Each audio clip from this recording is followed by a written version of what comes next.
অনুষ্ঠানে 5 সদস্য বিশিষ্ট একটি কমিটি থাকবে। না এটা নীতিমালা দিয়েছে প্রথম থেকে।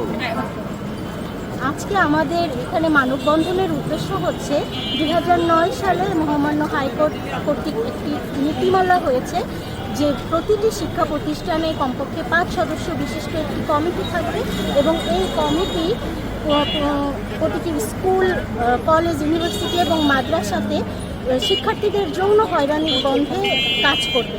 আমরা অবিলম্বে এই নীতিমালার সুষ্ঠু বাস্তবায়ন চাই। এই মানববন্ধনে আমি প্রথমেই সংহতি প্রকাশ করছি। আমাদের মহামান্য হাইকোর্ট 2009 সালে যে নির্দেশিকা দিয়েছিলেন যে প্রতিটি স্কুল, কলেজে, শিক্ষা প্রতিষ্ঠানে যৌন হয়রানি বন্ধের একটা প্রতিরোধ কমিটি থাকবে, যে কমিটিতে তারা স্কুলের কোনো শিক্ষার্থী যদি যৌন হয়রানির শিকার হন সেখানে অভিযোগ করবে এবং এই অভিযোগের সুষ্ঠু তদন্ত হবে এবং তদন্ত শেষে তার শাস্তি তাকে আইনের আওতায় আনতে হবে।